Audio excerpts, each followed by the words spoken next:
I'm picking up my granddaughter from school, and she climbs into the car with this look on her face. Not sad, not angry, just flat, empty, like someone turned off a light. Inside her, she's 15. I ask her how her day was, and she shrugs. I ask if something happened, and she says no. Then, after a long silence, she says something that's been rattling around in my head ever since. She says, "Grandpa, does it ever feel like nothing you do actually matters?" I'm George, and I'm 87 years old. I've lived through wars, recessions, family tragedies, and personal failures I wouldn't wish on anyone. And that question from my granddaughter, it shook me because I've asked myself that same question more times than I can count. The difference is I'm at the end of my life looking back, and she's at the beginning looking forward, and somewhere between those two perspectives, I think I finally understand something important. We live in a world obsessed with impact. Everyone wants to leave their mark, change the world, be remembered. I see it everywhere. People chase careers they think will make them significant. They post online hoping for validation. They measure their worth by how many people know their name. And I get it. I really do. But here's what I've learned.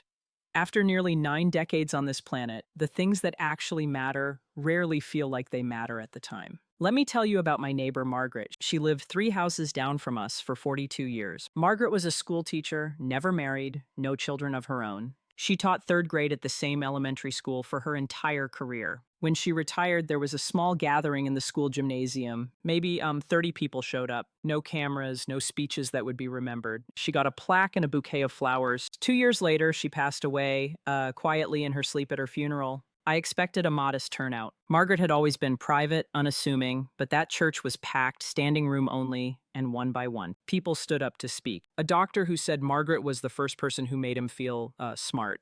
A woman who ran a nonprofit who said Margaret taught her to read when everyone else had given up. A man in his 50s who brought his own daughter and said he became a teacher because of Margaret. Story after story lives changed, directions altered, all because of a woman who thought she was just doing her job. Margaret never tried to change the world. She never sought recognition. She showed up day after day and paid attention to the kids in front of her. She learned their names. She noticed when they struggled, she stayed late to help them understand fractions or spelling words. Nothing glamorous, nothing that would make headlines. But the ripples from her life are still spreading decades later through people she'll never meet. I think we've got it backwards. We think mattering means being seen, being known, being remembered by crowds, but that's not how life actually works. Life is built on small moments between people. A conversation that shifts someone's perspective. A kindness that arrives exactly when someone's about to give up, showing up when it's inconvenient, listening when you'd rather talk. These things don't feel significant when they're happening. They feel ordinary, routine, easy to dismiss. When I was 39, I went through a rough patch. My business was struggling, money was tight. I was drinking more than I should have been, sleeping less than I needed. I felt like a failure. One evening, I was sitting in my car outside a bar trying to decide whether to go in, and this guy I barely knew, Tom, knocked on my window. We'd met maybe twice before he said he was heading to get coffee and asked if I wanted to join him. Just like that. No big intervention, no lecture, just coffee. We sat in a diner for 2 hours. He didn't ask me what was wrong. He didn't try to fix anything. He just talked about normal things. His kids, a book, he was reading a trip he'd taken years ago. And somehow in the middle of that completely ordinary conversation, something in me settled. I didn't go into that bar. I went home. I can't even remember everything we talked about, but that moment mattered. It changed the trajectory of my night, maybe my life, and Tom probably forgot about it by the next morning. That's the thing about mattering. It's almost never dramatic. It doesn't announce itself. You won't get a notification telling you that something you did changed someone's life. Most of the time, you'll never know. You'll do something that feels small to you, and it'll be everything to someone else. And you'll move on thinking it didn't amount to anything. My wife, Eleanor, used to write letters, real letters with stamps and everything. She'd write to our kids when they were away at college. She'd write to old friends she hadn't seen in years. She'd write to cousins, neighbors, anyone who crossed her mind. I used to tease her about it. I'd say, Elle, everyone has phones now. Just call them. She'd smile and keep writing. After she passed, I found boxes of letters people had written back to her. And in almost every one, someone mentioned how much her letters meant.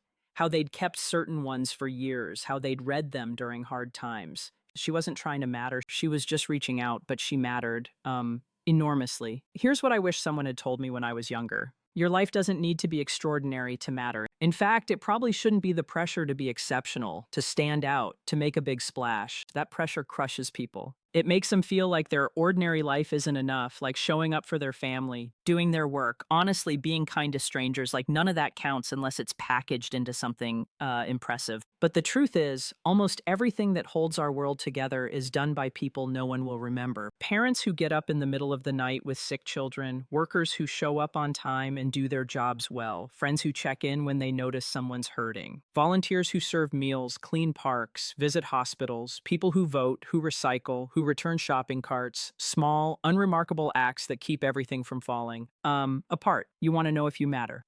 Look at the people directly in front of you. Are you present with them? Are you honest? Are you kind when you don't have to be? Do you keep your promises? Do you make room for other people's pain? Do you celebrate their joy? These questions won't land you on magazine covers. They won't build your platform or expand your influence, but they'll determine whether your life actually meant something. I've been thinking about my granddaughter's question a lot. Does anything I do actually matter? And I've realized the question itself is the problem. Because when we ask if we matter, we are usually asking if we matter in some grand, measurable way, if we are important, influential, exceptional. But mattering doesn't work like that. Mattering is quieter. It's more personal. It's knowing that your presence or absence would make a real difference to real people. When my grandson was 7, he was terrified of water, wouldn't go near a pool one summer. I spent 3 weeks, 15 minutes a day, just standing with him at the shallow end. I didn't push, I didn't lecture, I just stood there while he got used to it. By the end of summer, he was swimming.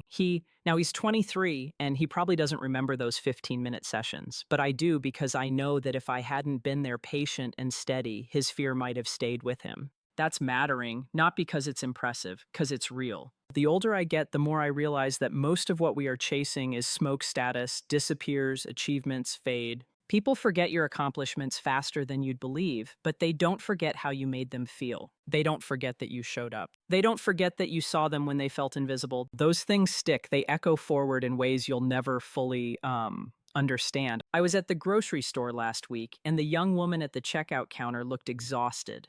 Dark circles under her eyes, moving slowly. I could have just paid and left, but I asked her how she was doing. Really asked, not the automatic question we all throw around. She looked surprised. Then her eyes filled up. She told me she'd been working double shifts because her mother was sick. We talked for maybe 3 minutes. I told her she was doing something honorable, that her mother was lucky to have her when I left. She thanked me twice. Will that conversation change the world? No. Did it matter to her in that moment? I think it did. So here's my answer to my granddaughter, and maybe to you. Yes, what you do matters, but probably not in the ways you think. It matters in the small moments, the unglamorous ones, the ones you won't post about or put on a resume. It matters when you choose patience over anger, when you tell the truth, even when lying is easier when you help someone, even though no one's watching. When you stay, when leaving would be, simpler. Your life doesn't have to be a spectacle to matter. It just has to be honest, present, kind, and that's harder than it sounds because those things require you to pay attention, to show up even when you're tired, to care, even when it's inconvenient. But that's where real significance lives. Not in the spotlight, in the steady, quiet work of being human with other humans. I'm 87, I don't have many years left, and when I think about what I want my life to have meant, I don't think about awards or recognition. I think about the people I loved. Well, the moments I was fully present, the times I helped without needing credit, the conversations where I really listened. Those are the things that mattered. Those are the things that will outlast me. If any of this lands with you, I'd appreciate it if you'd share this video with someone who needs to hear it, drop a comment and let me know what's one small thing you're going to pay more attention to, and subscribe if you want more of these conversations. I've got a bit more to say before I'm done, and I'd like to say it to people who actually want to listen.